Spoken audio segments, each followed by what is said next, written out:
Хвала Аллаху Всевышнему, милостивому и милосердному, который вывел из мрака к свету, из заблуждений к истине, из бесстыдности и низости к благому нраву. Мир и благословление пророку Мухаммаду, который довел нас до нас книгу Аллаха, разъяснил нам все из религии, который, по милости Аллаха, одарит мусульман своим заступничеством перед Аллахом в судный день. В день, когда человеку не помогут ни его имущество, ни его семейство, кроме тех людей, которые пришли к Аллаху с чистым и праведным сердцем. Посланник Аллаха, саллаллаху алейхи вассалям, всегда заботился о своей общине. Он всегда старался обезопасить их от бед и опасностей. Он ночами в своих молитвах просил Аллаха спасения для своей уммы. Аллах в Коране говорит: «Лакад джаакум расулум мин анфусикум, азизун алейхи ма аниттум, харисун алейкум биль му'минина рауфур рахим». К вам явился посланник из вашей же среды. Тяжко для него то, что вы страдаете. Он старается для вас, он добр и милосерден к верующим. Но забота пророка, саллаллаху алейхи вассалям, проявлялась не только в мечети, но и за ее пределами. Когда в Мекке мусульмане уже не смогли выдерживать пытки мекканских курайшитов, посланник Аллаха, саллаллаху алейхи вассалям, сказал, чтобы они совершили переселение и спаслись от гнета мушриков племени Курайш. И сказал: выдвигайтесь в Эфиопию, поистине там правит царь, при котором никого не притесняют и никого не угнетают. То есть посланник Аллаха, саллаллаху алейхи вассалям, знал, что происходит вокруг него, и знал, что происходит в тех местах, которые не так далеки от Мекки. Осведомленности пророка, саллаллаху алейхи вассалям, актуальными событиями проявляется и в письмах, которые он разослал большим правителям его времени: Мукаукису, правителю Египта, Ираклию I, византийскому императору, и Хасрову, правителю Персии, династии сасанидов. И каждому он подбирал свои слова, и которые соответствуют их эпитетам и их званиям. Также забота посланника Аллаха о его общине и совершение более важных вещей, дальновидных суждений, проявлялась всегда. В Сахих Бухари приводится достоверный хадис от Аиши, матери правоверных, да будет доволен ею Аллах, что посланник, да благословит его Аллах и приветствует, сказал: «О Аиша, если бы твой народ не был только отошедшим от джахилии, от доисламского времени невежества, то я приказал бы разрушить Каабу и отстроить ее заново, включив в здание то, что осталось за ее пределами, и сделал бы в ней 2 двери на востоке и на западе, отстроить полностью на основах Ибрахима». Из этого хадиса следует то, что пророк видел некоторые дела желательными, хорошими, мустахаббами, но из-за того, что эти дела могут привести к тяжелым последствиям, что арабы могли неправильно понять этот поступок, посланник Аллаха отказался от этой идеи. И поэтому ученые делают вывод из этого хадиса, что иногда оставление благих, желательных вещей для более важных целей, сохранения единства сердец, благополучия верующих, это и есть сунна пророка, саллаллаху алейхи вассалям. Это же самое правило можно и нужно применять и на сегодняшний день. У нас есть несколько чувствительных вопросов, как, например, говорить громко амин, поднимать руки перед руку, после руку, делать зикры, поминание Аллаха после фарза сразу, не читая сунну и не дожидаясь окончания всех молитв. Относительно этих вопросов у ученых есть приемлемые разногласия и достоверные доказательства. И как мы знаем, масхаб Абу Ханифы, да помилует его Аллах, говорит, что амин произносится тихо. Зикры делаются после фарзов и суннатов. Руки поднимаются лишь в первом такбире, такбиратуль ихрам. И у них на это есть достоверные доказательства. В достоверном хадисе от Абу Хурайры говорится, то, что посланник Аллаха, саллаллаху алейхи вассалям, сказал: когда имам произнесет «Гайрил магдуби алейхим валаддаллин», вы также произнесите «Амин», ибо тому, кто произнесет «Амин», чье произнесение слова «Амин» совпадет с произнесением «Амин» ангелов, тому будут прощены прошлые грехи. Ханафиты, когда трактуют этот хадис, говорят, что в хадисе нет никакого упоминания в хадисе, как нужно произносить слово «Амин». Каким образом? И значит, нужно произносить это тихо. Относительно зикров и поднимания рук, обо всем этом ханафитские ученые ханафитского масхаба говорят, опираясь на доказательства. И если бы это было просто лишь следование страстям, либо вымышленные какие-то доводы, то ханафитский масхаб на сегодняшний день он не считался бы одним из 4 масхабов фикха ахлю сунна валь джамаа. И книги ханафитских ученых на сегодняшний день оказались бы на свалке истории. Их никто бы не вспоминал, никто бы не упоминал, никто бы не читал. Однако на сегодняшний день мы видим то, что начиная с Востока, заканчивая Западом, все мусульмане, ученые, требующие знания, все они возвращаются в том числе и к книгам ханафитского масхаба. Все они упоминают мнения имамов, в том числе мнение Абу Ханифы, а также других ханафитских ученых.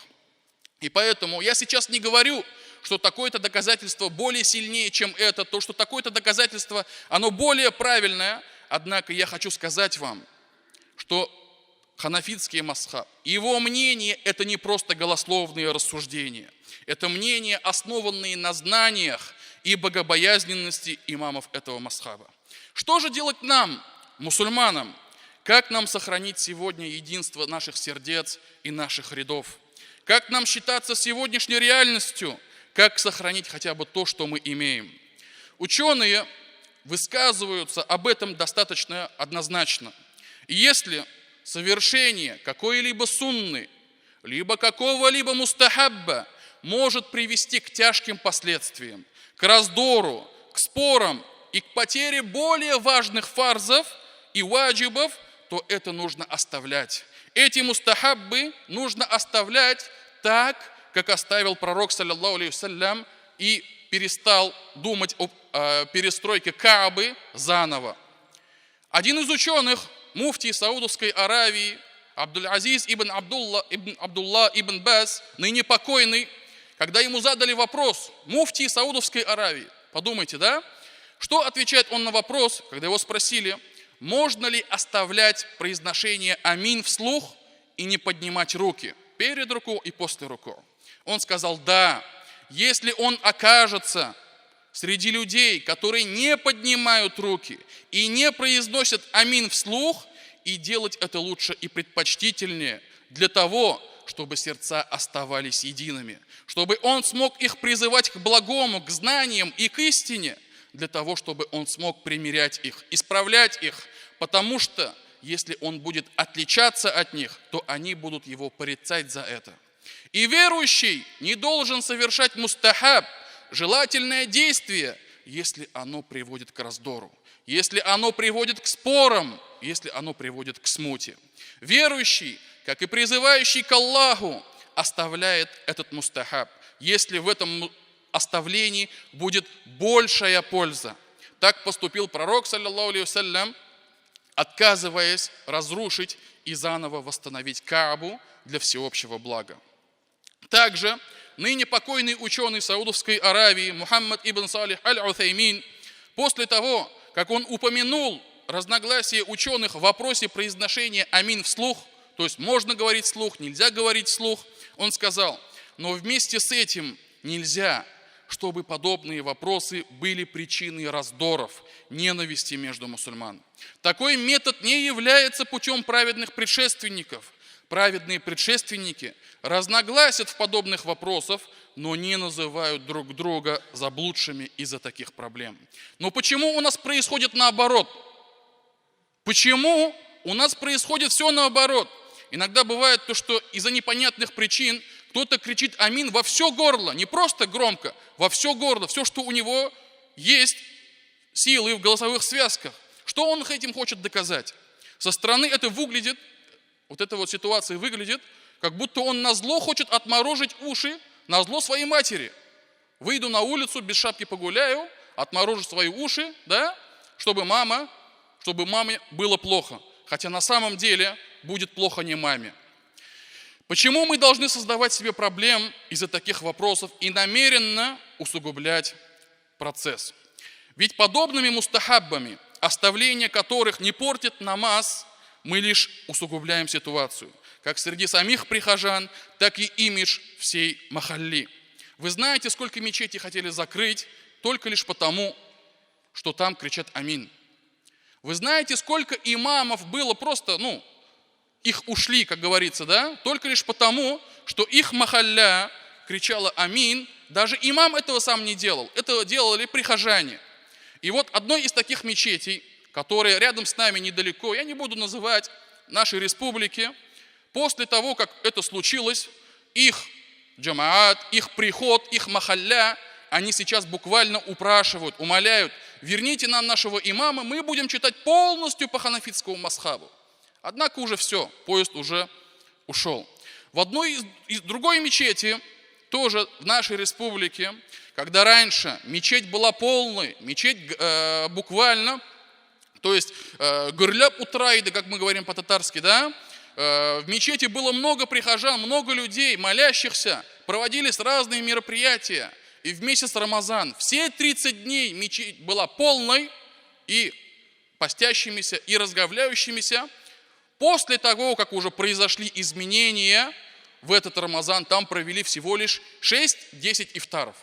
Представьте себе, 6-10 ифтаров, когда раньше было намного лучше. И поэтому мы должны, это вот простые маленькие примеры, которые входят в нашу жизнь. Однако мы должны задуматься и понять, как может жизнь осложниться. И если мы думаем, то что в руках держим голубя, он надоел нам этот голубь, да, лучше его отпустить, либо пусть его у нас отберут, этого голубя, и мы думаем, мы мечтаем, что к нам на руки прилетит павлин, красивыми перьями, который красиво поет, который будет нас радовать своим видом, своим звуком, хотя на самом деле никакого павлина не будет. Знаете, кто прилетит? То есть вся ирония заключается в том, что прилетит туда черный ворон, который будет стараться выклевать тебе глаза. Другому же ученому Саудовской Аравии, Сулейману ар-Рухейли, задали вопрос про то, говорить ли амин вслух, поднимать ли руки и так далее. И то, что имамам и учителям духовное руководство крайне рекомендует совершать обряды в соответствии с ханафитским мазхабом, он ответил: если вас обязывают каким-либо действием, которое не портит молитву, при совершении которой молитва будет действительно, но вместе с этим будут оставлены некоторые сунны, такие как говорить вслух амин и так далее, поднимание рук там и так далее, то ничего страшного в оставлении сунны. Если в этом будет польза для мечети, для махалли, для молящихся, если в этом будет польза. Об этом упомянул ученый Ахмад ибн Абдуль-Халим, что если имам будет считать, что более достоверно читать молитву витр раздельно, то есть 3 ракаата витра, он думает, то, что лучше читать 2 ракаата плюс 1 с 2 салямами. И если он будет проводить молитву витр среди людей, которые считают, то, что витр должен совершаться слитно, все 3 ракаата должны совершаться только лишь с 1 салямом, то он должен соединить все ракааты в молитве. Таким образом, совершить молитву витр 3 нераздельными ракаатами. То в таком случае для имама, который будет читать эту молитву, предпочтительное мустахаб совершить молитву, соединив все 3 ракаата в одну молитву, для того, чтобы сохранялось единство сердец молящихся, чтобы не было споров и распри. Почему эти ученые, которые жили или живут в Саудовской Аравии, которые, то есть к Саудовской Аравии самой многие придираются, почему они говорят подобные слова? Почему они говорят подобные фетвы? Почему все они призывают к единству и оставлению менее важных вещей для сохранения более важных вещей? И поэтому, братья, очень просим вас не говорить аминь вслух, не поднимать руки в мечети, делать зикр после совершения и фарза, и сунны, после совершения всех молитв. Давайте сохраним махаллю, давайте сохраним единство и будем дорожить друг другом. И как я уже упомянул, это отражено в сунне пророка, саллаллаху алейхи вассалям. Это есть в словах ученых, в том числе и саудовских ученых, и обосновано здравым смыслом. Читайте новости, наблюдайте, смотрите, что происходит вокруг нас, в других районах, в других мечетях, и мы должны из этого делать правильные выводы. Но если уже и хадисы пророка, саллаллаху алейхи вассалям, и фетвы ученых не смогут для вас прояснить ситуацию, тогда я лишь могу сказать: «Инна лилляхи ва инна иляйхи раджиун». Все мы принадлежим Аллаху, и к Нему наше возвращение. И если у вас остаются какие-либо вопросы, нерешенные задачи, замечания, наставления, то вы всегда можете донести как до имама этой мечети, как и до преподавателей этой мечети, для хазратов, для любых людей вы можете донести свои замечания, наставления, если они будут выполнены искренне, и если они будут выполнены с хорошим, благим нравом. Ведь пророк, саллаллаху алейхи вассалям, сказал: «Ад-дину насиха». Религия – это добрый совет, это наставление, это искренность. Пусть Аллах упасет нас и нашу умму от раздоров, от расприй и смут. أقول ما تسمعون وأستغفر الله العظيم الجليل لي ولكم ولسائر المسلمين من كل ذنب فاستغفروه إنه هو الغفور الرحيم.